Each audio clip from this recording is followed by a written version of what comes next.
Chcete vedieť pravdu? My tiež. Počúvajte Rádio Infovojna. Skúška rozhlasu, či sme s ozvenou, alebo sme bez ozveny, bez ozveny. Zatiaľ sme bez ozveny, uvidíme, ako je spojenie s ostatnými. A rád by som privítal pani Dagmar, ja ju nevidím, ale niekde by mala byť schovaná na internete. Hej. Dobré ráno vám prajem. Dobré ráno. Zdravím vás, pani Dagmar nám bude prekladať a hostia, aby sme mali mať opäť z Austrálie tú pani Moniku Smit. Dobrý večer prajeme do Austrálie. Good evening to Australia. Oh, good evening. Good evening. Ďakujeme teda, že prijala naše pozvanie, Monika. Thank you for being with us today. It's my absolute pleasure. Je to potešenie na mojej strane. Absolútne. Začnem netradične. Nebudem sa baviť zo všetko o Austrálii, budem sa baviť o Kanade. Ja viem, že pani Monika urobila rozhovor s Herbertom Hildebrantom v Kanade. Či by nám mohla popísať, aká je situácia teraz v Kanade? Well, we might start with Canada, if you don't mind. They know you had an interview with Herbert Hildebrandt. Could you just give us some hints on what the situation in Canada is like? It's really been very emotional for Australia to watch, because especially the way that the police are treating them really brings back bad memories of when we were treated similar to that. So for Australians, it feels like it's a blow directly at us as well. Bolo to veľmi emotívne sledovať, hlavne pokiaľ ide o zásahy policajtov a ich správanie, lebo to prinieslo spomienky na zásahy v Austrálii, čiže nás to tiež zasiahlo. And even for myself personally, I am actually half Canadian and most of my family are Canadian. And just before COVID happened, I actually did a road trip alone from one side of Canada all the way to the next. So for me personally, it even hits harder. Pre mňa osobne je to ešte ťažšie, keďže som na poli Kanaďanka a pred covidom som stihla precestovať teda celú Kanadu. And what we are seeing happening in Canada is worse than anything that has happened anywhere around the world in terms of COVID restrictions. Of course, you know about the banks being closed and things like that. So it really gives the world an idea of what we are up against. And what Trudeau has done is not just a conspiracy theory, maybe tyranny. It's full-blown tyranny, and this is what is coming for the rest of the world if we don't stop them. Najhoršie, čo sa týka COVID obmedzení, je to, čo môžeme sledovať v Kanade momentálne. Či už je to v podobe zatvorených bank, čiže máme predstavu, čomu čelíme. Trudeau zavedol skutočnú tyraniu a toto vlastne je naplánované aj pre zvyšok sveta. From what I understand, the truckies have left, which I understand, because if they had stayed, the people within their community would have gotten hurt more. I also understand that the police were arresting people just for show, to scare people, and then they were actually letting them go 15 minutes away. So it was a big show of heavy-handedness that unfortunately, which I understand and worked, the truck drivers have left. However, I have it on good authority that they are not giving up and they have a backup plan. Z toho, čo vieme, kamionisti už odišli, čo aj chápem, lebo nechceli ešte viac ubližiť svojej komunite. Ľudia boli zatváraní akoby na oko, prišli tam ťažkohodenci, ale o pár minút neskôr boli títo ľudia prepušťaní. Ale viem, že to nebol koniec pre kamionistov a že majú záložný plán. My tu počujeme také hlasy, že sa chystá nejaký globálny štrajk alebo globálny odpor proti tejto tyranii. We hear that there is some global strike against this tyranny being prepared. Yes, that is correct. It's actually under 1 week away. We have some really big names supporting it, like Dr. Peter McCullough, Dr. Robert Malone, Dr. Mike Yeadon, Robert Kennedy Jr., even Bishop Vigano, and other big names. So it's going to be very exciting. I haven't called all the names, but I'm just going to name a few. Áno, správne, a je to už veľmi blízko. Máme podporu ľudí, ako sú Peter McCallum, Robert Malone, Robert Junior Kennedy. Oh, and Christine Anderson, member of European Parliament. You should know her. A taktiež určite poznáte Christine Anderson, členku Európskeho parlamentu. No a chystá sa to teda nie len Spojené štáty, Kanada a Austrália, ale chystá sa to teda aj v Európe? So this is not only prepared for the USA, Canada, and Australia. Is this also aimed at Europe?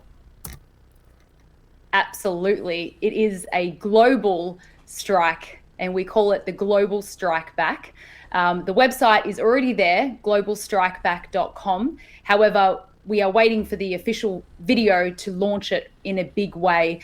And I think it's going to bring a lot of hope and unity to millions of people around the world. And the main mission is to bring governments to the negotiating table. Samozrejme, aj na Európu je to globálna snaha, je to globálna web stránka, už len čakáme na oficiálne video a veríme, že priniesie veľa nádeje a veľa jednoty pre ľudí na celom svete. Vieme, že You are actually the first. You're the first big broadcaster that I have talked about it with. So. A ste v podstate prvý kanál, s ktorým na túto tému rozpráva oficiálne. Vidím, že v Nitre je problém preložiť slovo big, ale nevadí. Christine Anderson je samozrejme z AFD a zastupuje teda túto nemeckú politickú stranu, alebo z nej odišla, ale čo ostatné štáty v Európe? Je tam nejaká podpora vo vnútri tých štátov? When it comes to Christine Anderson, that's more or less obvious. She used to represent AFD, this German party from which she left.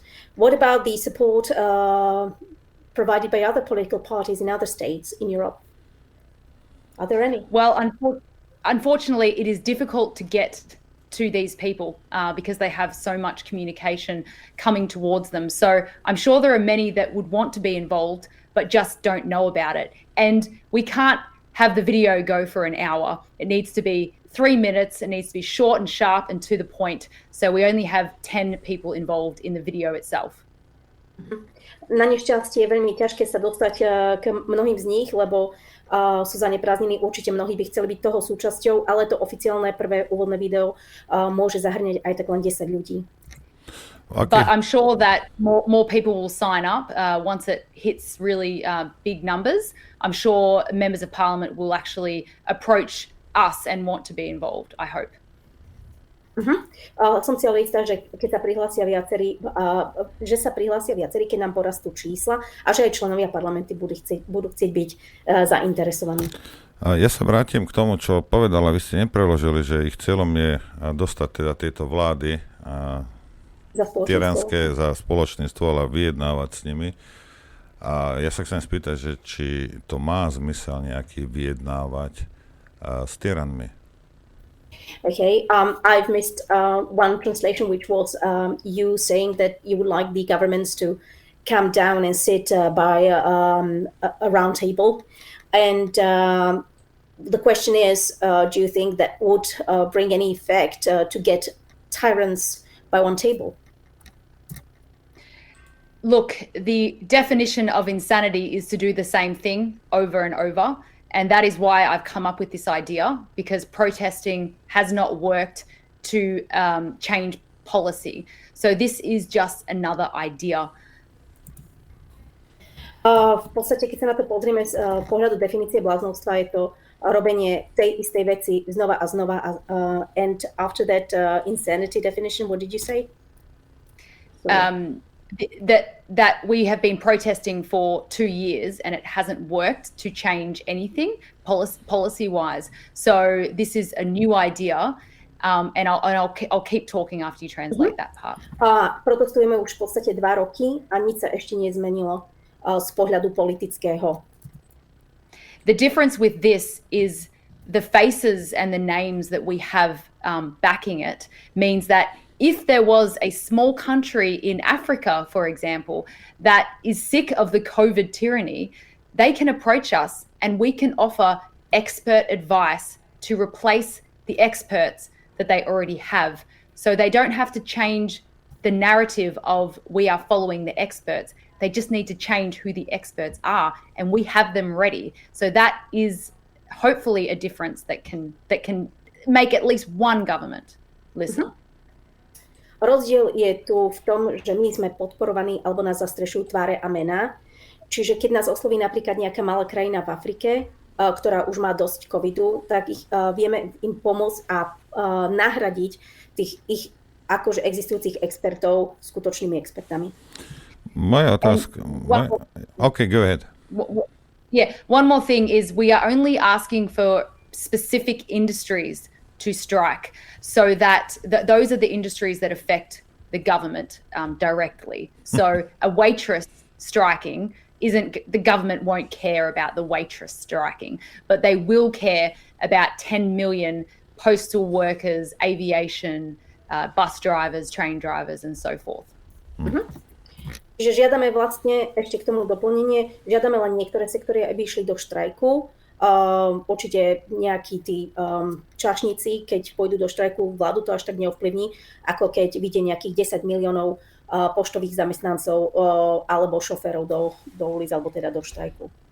And one more thing, and the strike won't be called until we have 10 million pledges worldwide.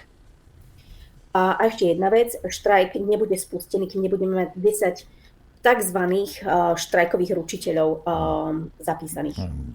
10 miliónov, ktorí sa slúbia. Dobre, moja otázka ďalej je, že predstavme si, že si sadne Trudeau s nimi za stôl. Čo od neho očakáva? Čo očakáva od takého človeka, ako je Trudeau?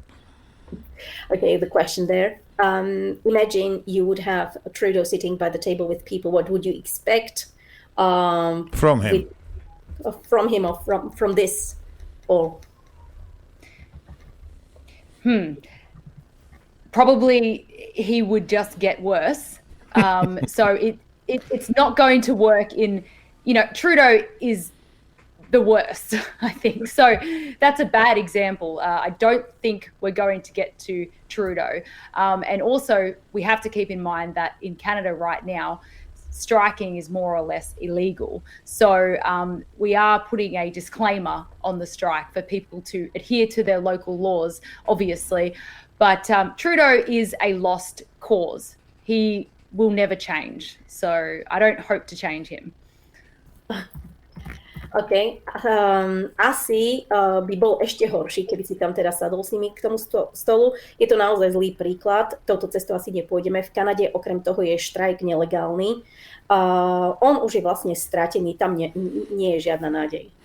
No, unless other countries do it, then the pressure will become so big that Trudeau is not acting on his own. He's being told what to do. Yeah. So if the pressure is so large and he gets told to pull back, then he will pull back. He is not his own man.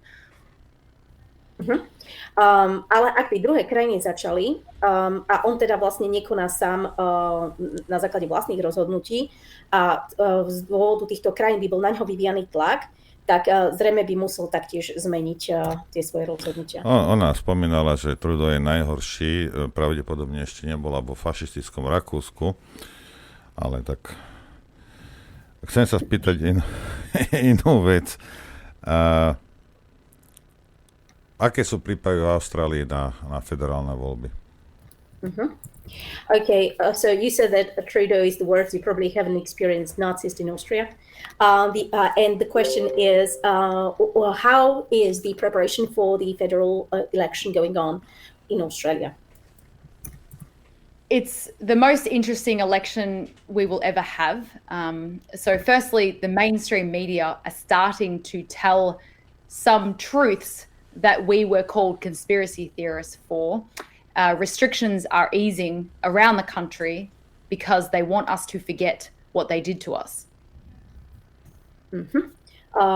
Sú to asi tie najzaujímavejšie voľby.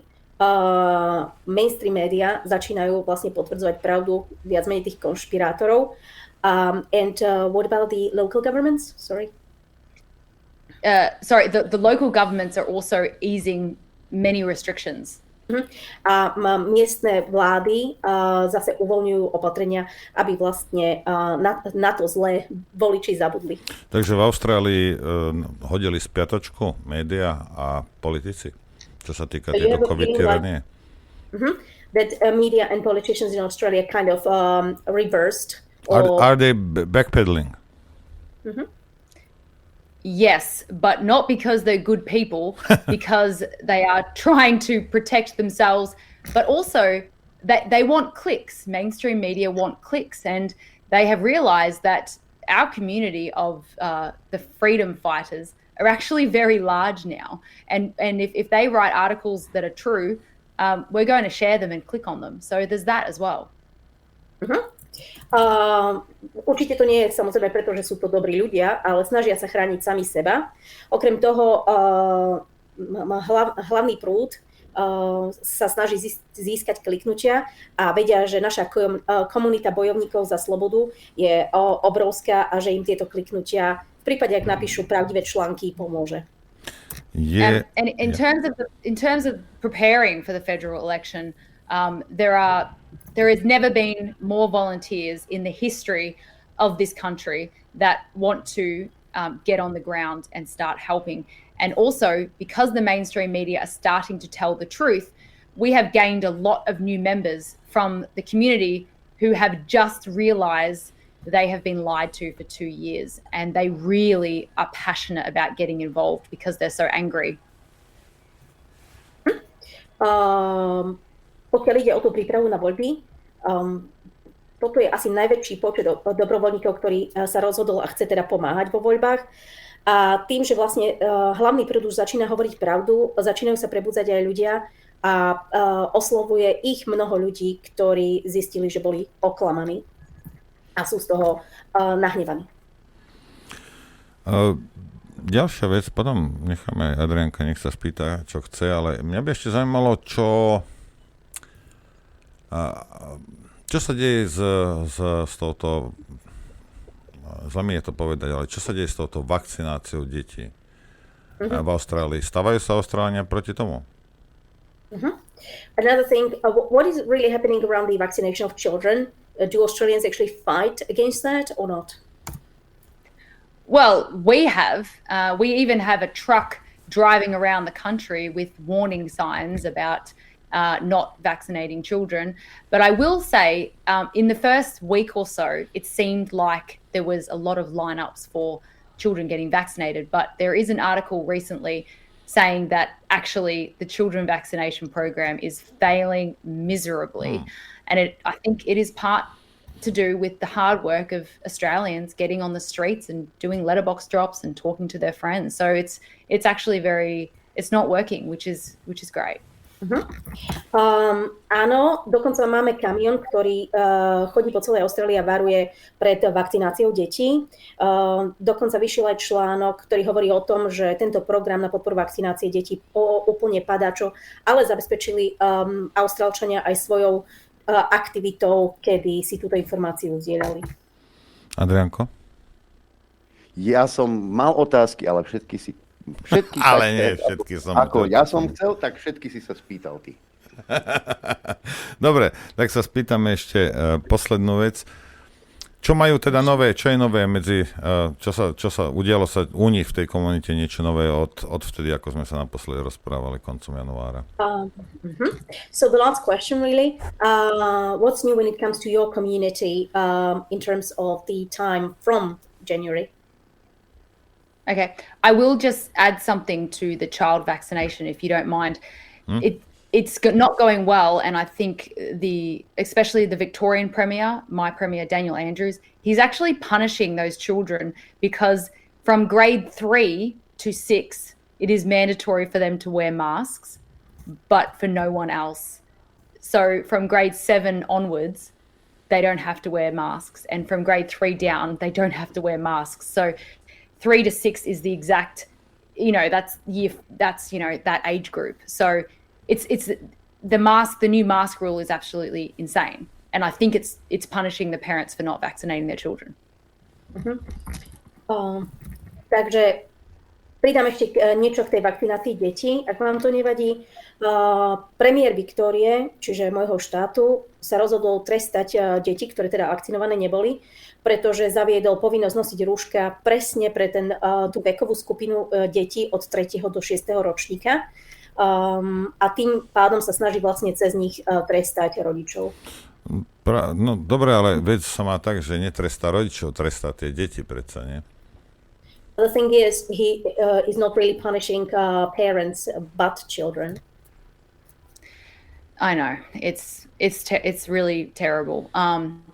Yeah, parents just need to say, I'm not allowed to finish that sentence because I'm on bail. I'm not allowed to talk about non-compliance. But I will. I'll let you. You can translate that if you like, and then I'll finish the last question.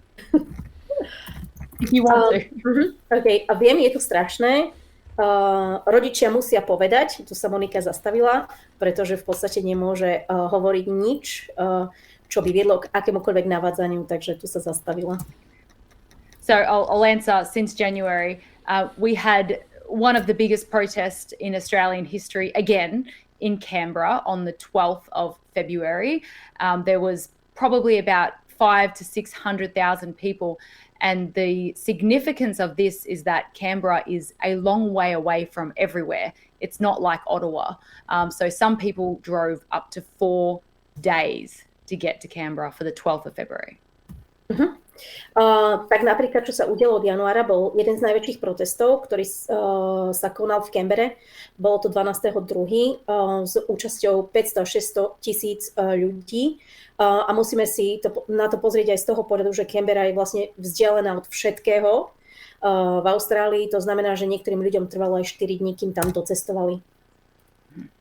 But really from now on, I think everyone's focus, well, if it's not, it should be all on the federal election, because within the next 3 months, we will determine the history of this country, or at least the next 3 to 4 years. So I hope that is all Australians' focus now. Ale v podstate od tohto bodu je všetko v Austrálii zamerané práve na tie voľby a my vlastne do tých 3 mesiacov určíme budúcnosť Austrálie alebo to, ako bude fungovať ďalšie 4 roky. Oh, one more thing that you want to know about is the quarantine camps. Do you want to just preface that? Ešte jedna vec, o ktorej ste asi nevedeli, tie karanténne tábory. So in Victoria, the quarantine camp opened. Now it costed $800 million to build, of our money, of course. Translate that. Takže tieto sa otvorili aj vo Viktórii. Stalo to asi $100 miliónov, čo išlo vlastne z vrecka daňových poplatníkov. Now, it's for unvaccinated international travelers. And they have no, it's like, welcome to Australia, right? They have no choice to go there. There's a big fence around it, and it's monitored by police.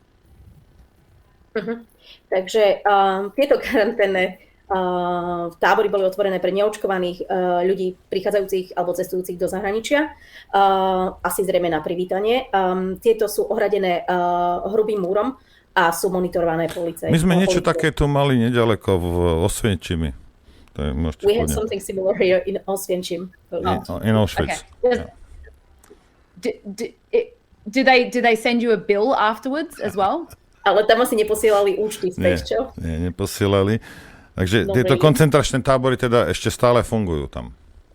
But it seems like those concentration camps actually still work down south in your country. Yeah, well, they send you a bill for $1,500 A účet for 1 week. za jeden týždeň je afterwards. $1,500. Dobre. Ďakujeme So that's veľmi the pekne. update from Australia. To by bola tie nové správy teda odo mňa. Dobre, ďakujeme veľmi pekne. Prajeme hodne šťastia a pekný Thank večer. you very much. And good luck and Thank you. good evening too. Ďakujeme. Thank you, you too. Thank you. Pani Dagmar, ďakujeme aj vám. Pekný deň vám prajeme.